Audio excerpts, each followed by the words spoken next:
どうもよろしくお願いします。高倉和也です。ゴジラ怪獣の好きなところを語る動画、ゴジラ怪獣ここが好き。今回もよろしくお願いいたします。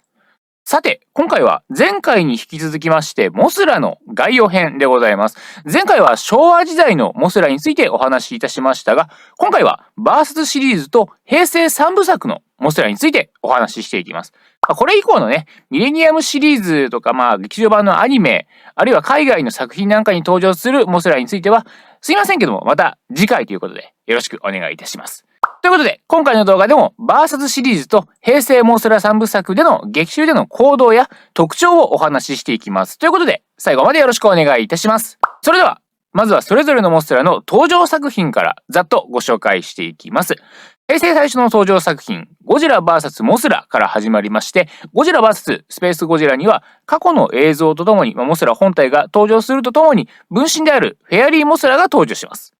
そして、平成モスラ3部作1作目のモスラ、そしてモスラ2海底の大決戦、モスラ3キングギドラ来襲と、こういったところがですね、今回お話しする作品となっております。もともとね、昭和の頃から女性人気が高いと言われている怪獣ではありますけど、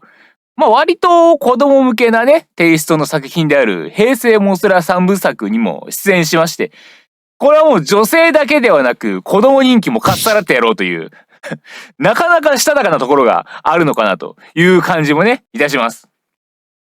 そもそもね、僕は本当にモスラが女性に人気があるのかすらも若干疑ってますからね。だってね、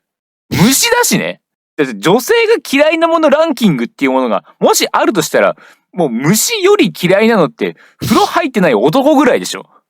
それくらいのランクでしょ、虫っていうのは。なので動画を見てるね、女性の方でですね、いやいやと、私モスラ好きだよっていう方はですね、ぜひね、コメントで教えてほしいんですけれども、悲しいことにですね、僕のこの高倉和也の怪獣よた話チャンネル、視聴者のですね、性別が驚異の男性 98% なのでね、聞いたところでおそらく女性は見てないというなので永久に謎のままで終わりそうですけどね。二度と答えが出ることのない問いになりそうですけども。さて、そんなモスラのそれぞれの劇中での行動っていうのを振り返りつつ、作品ごとの特徴っていうのをお話ししていきます。まず、ゴジラ VS モスラおよび VS スペースゴジラの、いわゆる VS シリーズのモスラについてです。バーサスモスラの劇中ではですね、台風とそして乱開発の影響でインファント島の地中からモスラの卵が出現しまして、そしてそれを日本へ輸送されることになるんですけれども、その途中の海の上でゴジラに襲われます。卵から帰った幼虫は攻撃を寸出のところでかわしてですね、ゴジラと応戦するんですけれども、そこにバトラ幼虫も現れてゴジラと戦い始めると。そして海底火山の噴火に巻き込まれたゴジラとバトラを尻目にですね、この映画での小美人ポジションであるコスモスを追って東京に上陸しまして、街を破壊しつつコスモスを探します。この辺りのね、幼虫モスラが街を破壊する場面っていうのがですね、結構これが迫力があって見応えがあるシーンなんですよね。ゴジラと違ってですね、モスラっていうのは頭が地面に近いところにありますんで、映像の視点もね、ちょっと低いところから撮ってるような映像になるんですよね。その効果だと思うんですけど、破壊されてるこのビルとかですね、迫ってくるモスラの映像、このね、映像的な圧力といいますか、こういったものがですね、すごく上がっていてですね、見ていて圧倒される感じ、すごいかっこいい場面になってます。ぜひとも劇場でもう一回見たいなという感じですね。そしてこの後、コスモスの無事を確認したモスラは国会議事堂に繭を作りまして成虫へと成長します。そして横浜みなとみらいに現れたゴジラとですね、バトラと協力して戦いまして、ゴジラを海に封印した後にですね、戦いで命を落としたバトラの使命を引き継いで地球に向かってくる巨大隕石の軌道を変えるため宇宙に飛び立ちます。そしてですね、バーサススペースゴジラでは自分の分身であるフェアリーモスラを地球に送りまして、スペースゴジラが地球に迫っていることを教えてくれるという、そういった役割を果たしてくれています。こうしてみると、バーサスシリーズでのモスラっていうのは一貫して人間の味方ですよね。地球を離れてまでもこの地球の人類を気にかけてくれる、アフターケアもバッチリというか、有料業者ですよね。こういう人たちと仕事がしたいですね。ちょっと東京は破壊しちゃうけど、ちょっと都市機能は崩壊させちゃうけど、まあまあ、致し方ない。いいやつだから。ちょっとやんちゃだけど、あいついいやつなんだよね。紐を飼ってる女が言うセリフ。なんとなくの印象の話にはなりますけれども、バーサスモスラに登場する、バトラと比較しますと、バトラが地球の意志に従うというか、地球全体のために行動しているのに対しまして、モスラはね、人類の側に寄り添ってくれているような印象がありますね。さて、そのバーサスシリーズでのモスラの特徴としましては、触覚から発射する超音波ビーム、そして光線を乱反射する鱗粉ですね。このあたりが特徴かと思うんですけれども、昭和モスラではですね、使い切ると死んでしまうという設定の鱗粉でしたけれども、案外このバーサスモスラはね、割と躊躇なくバンバン使ってる印象ですね。あんなね、真面目そうなというか、温厚そうな見た目をしといて、命を投げ捨てるのを厭わないクレイジー野郎なのか。特にね、使い切ったら死ぬっていう設定じゃないだけだと思いますけれども。そんなね、鱗粉を贅沢に大量に使ってですね、バトラーのプリズム光線を乱反射させてですね、連携プレイでゴジラを圧倒したりしていましたね。またですね、宇宙空間で活動する描写があるっていうのもこのモスラだけなんですね。他のモスラも別にやろうと思えばできるのかもしれませんけども、実際にやってみせたのはこの個体だけですね。なんとなく、平成モスラ3部作のモスラは必要とあらば案外簡単にしれっとやってのけそうな感じしますけどね。水中に適応するだけじゃなくて、時間さえも飛び越えちゃう個体ですから、宇宙空間なんてね、別に大したことなさそうな感じもするんですけどね。そんな掟破りのモスラが登場する平成モスラ3部作のお話に移りたいと思います。この映画シリーズの1作目、1996年のモスラでは主役となる新しいモスラっていうのが登場します。で、名前がですね、結構いろんな媒体によってたくさんありまして、新モスラとか、モスラレオとか、グリーンモスラ、なんかグリーンだからみたいな、そんな響きの名前とか、あとはモスラエクセルドというね、呼び名もあるようですね。そして主役のモスラの親にあたる個体、呼び方としては親モスラっていう言い方になるんですけれども、そういった個体も登場します。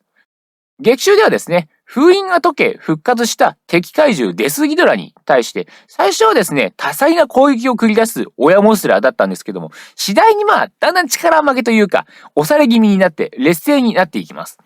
そこにですね、まだ幼虫の、このシリーズの主人公となるモスラが駆けつけまして、親子で戦うんですけれども、やっぱりね、叶わずに、子供を連れて海の上まで逃げ延びた親モスラはですね、そこで力尽きて、海の底に沈んでしまう。力尽きてしまうということですね。で、その後、屋久島の屋久杉に作った繭から成虫となった新モスラはですね、再びデスギドラと戦いまして、ここで圧倒的な火力でもってこれを退けまして、再び封印をするというような活躍を第一作ではしておりました。続編であるモスラ2ではですね、水中をホームグラウンドとするダガーラと対決します。最初はビーム攻撃なんかでね、割と対等に戦いてたんですけれども、ダガーラによって海中に引きずり込まれまして、ここでもう絶対絶命、モスラは水中の中では普通戦えませんから、これで絶対絶命だというところを古代文明の力で復活をしまして、新しい姿のレインボーモスラといったね、姿になりました。さらにですね、もう一つ新しい姿として、水中での戦いに対応した水中モードモスラという、そういった形態に変身します。これによってモスラはですね、水中での戦闘も有利に進めることができまして、さらに分身攻撃によってですね、体内からダガーラを攻撃するという、割とエグめな攻撃方法も相まりまして、無事勝利を収めることができます。そして次回作、モスラ3ではですね、現代で戦って勝つことができなかったキングギドラを倒すために、過去に戻って若いキングギドラを倒すという、そういった作戦を決行します。何気にこのモスラね、基本的な能力が高いっていうだけではなくて、結構したたかにね、勝つための手段ってのを選んでくる。能力が高い上に頭脳戦も得意という、まさに隙がない主人公だなという感じがしますね。そして過去に向かうためにですね、水中モードからさらに尖った形になった高速モードモンストラへと変身しまして、白亜紀でまだ若いキングギドラと対決をしまして、どうにか倒すことができたんですけれども、そこで力尽きてしまいます。そこにですね、白亜紀に生息していたモスラの祖先である原始モスラが現れまして、彼らが作った繭の中で1億3000万年の時を超えて現代に復活するんですね。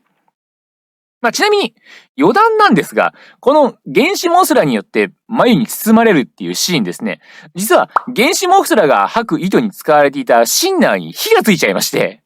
モスラの着ぐるみが一回全部燃えちゃってるらしいですね。結構な一大事ですよね。主役の怪獣の着ぐるみがなくなっちゃうっていう。考えてみれば、まさかファイナルウォーズでのあの大技をここで先取りしているとは思いもよらなかったですけどね。そしてですね、時を超え戻ってきた現代で残った尻尾から再生し、こちらも復活していたキングギドラと再度対戦しまして、圧倒的な強さでこれを撃退します。この復活した時の姿というのが、鎧モスラと呼ばれる姿ですね。そして戦闘後は鎧を脱ぎまして、鎧モスラエターナルというですね、ものすごくモフモフした姿になりました。といったところがですね、だいぶ駆け足での紹介になりましたけれども、平成モスラ3部作でのモスラの活躍ですね。ではですね、このシリーズにおけるモスラの特徴なんですが、やっぱりね、多種多様な能力っていうのが挙げられると思うんですね。他の作品に登場するモスラであるとか、その他東方怪獣全体と比べましてもですね、使える技の数っていうのがめちゃめちゃ多いんですよね。そもそもですね、3部作1作目に登場した親モスラからしてですね、技の数っていうのが結構あるんですよね。一覧にするとこんな感じになるんですけれども、これがですね、新モスラ、グリーンモスラとかいろいろ呼び方がありますが、そのモスラになりますと、これくらいあります。設定だけでですね、劇中未使用のものっていうのも結構多いんですけれども、1作目の時点で一応これくらいの技が使えるんですね。で、これはですね、成虫になってからの能力なんですが、幼虫の頃からね、ビームを撃つことができたりもして、まさにね、この個体のモスラは、ビーム攻撃の申し子という感じがしますね。でこの後の2作目以降もですね、水中モードだったり、レインボーモスラだったり、そういう新しい姿で、それぞれ強力なビーム攻撃を使うモスラなんですけれども、ついに3作目に登場した鎧モスラではですね、そういったビーム攻撃を極めすぎてしまったのか、エネルギーをまとった体で体当たりするというやっぱり遠距離攻撃を極めた結果、やっぱり物理攻撃が最強だって気づくみたいなね。魔法なんか使ってる場合じゃねえ、殴るみたいな。やっぱ一つの道を極めたものにしかたどり着けないような、そういう境地みたいなものをね、見出すということになってますね。そして、もう一つ特徴的な能力といえば、先ほどから何度か触れたようにですね、様々な姿に変化するっていう変身能力もその一つですね。幼虫から始まりまして、成虫であるグリーンモスラに変化したのを皮切りにですね、レインボーモスラ、水中モードモスラ、そして高速モードモスラ、さらに鎧モスラ、鎧モスラエターナルと、3部作を通じていろんな姿に変身しています。この中で特にですね、最初見た時にインパクトが強かったのは水中モードモスラですね。単純にね、モスラが水中で戦うっていうのも驚いたんですけど、このモスラね、ちょっと顔がいかついんですよね。そこがかっこよくもあるんですけど、子供心にね、ちょっと悪そうな感じというか、ずっと優等生みたいなイメージだったモスラがですね、急に不良になっちゃったような驚きがありましたね。なんかね、ちょっとタバコとか加えてそうですからね、この顔。体育館裏とかでね、悪い先輩のバトラとか、ね、後輩のメガギラスとかと一緒に体育館裏でタバコ吹かしてそうな顔してますけど。それから単純に強さという点で言えば、鎧モスラにもかなり驚かされました。まずですね、モスラがカッチカチに硬くなるという、この発想がすごいなと思いますね。モスラが主役のシリーズなのにかなり攻めてると言いますか。逆に主役のシリーズだからこそ、いろいろ前例のないことができたのかもしれないですけども。で、この鎧モスラがね、強いんですよ。キングギドラの引力光線がね、全然効かないんですから。ゴジラでさえ食らったら多少痛がるリアクションをしてくれるあの引力光線を鎧モスラ寄せ付けませんからね。ノーリアクションかよみたいな。全然ダメージは食らわないし、逆に鎧モスラのおでこから撃たれるビームの威力っていうのはものすごいし、なんだろうね、すれ違うだけで羽でキングギドラにダメージ与えてましたからね。なんか、こういうのナローアニメで見たぞという。あれ俺、またなんかやっちゃいましたみたいなね。そんな場面ともよく似てるなという感じがします。そしてですね、最後はエネルギーをまとった体当たり、エクセルダッシュバスターを繰り出しまして、体を貫かれたキングギドラは塵になって消えてしまうというね。なんというか、ゴジラと戦った時より徹底的に負けてますよね。消滅してますからね。塵になって。ゴジラと戦った時でさえ首は吹っ飛ばされるけど体は残ってたのに、今回は塵一つ残らないという、消えちゃったというね、ことになってますから。これによって、キングギドラは東方三大怪獣のうちですね、ゴジラとモスラ2体に負けた怪獣という、不名誉なのか名誉なのか、よくわからない称号を手に入れることができてしまいました。はい。もしかしてそれで鬱憤が溜まってたのかもしれないですけどね。キングオブモンスターズでは三大怪獣最後の一体であるラドンをボコボコにするというね。お前には負けるもんか、お前には負けちゃいられない、お前に負けたら俺は終わりだくらいの気持ちでね、食ってかかったのかもしれませんけれども。もしかしたらね、ちょっとラドンくんの方もね、心のどこかでね、あいつらが倒したし、俺もいけるっしょみたいな、ちょっとね、慢心じゃないですけど、思い上がりじゃないですけど、そういったところがね、心のどこかにあったかもしれない。そこをキングギドラに分からせられてしまうという、ラドンを分からせみたいなね、感じになってしまった。この根本のきっかけというのはですね、このモンストラ3にあったのかもしれません。ということで、今回はバーサスシリーズと平成3部作のモスラのお話でございました。ぜひとも高評価、チャンネル登録のほどよろしくお願いいたします。ゴジラ怪獣ここが好き、高倉和也でございました。どうもありがとうございました。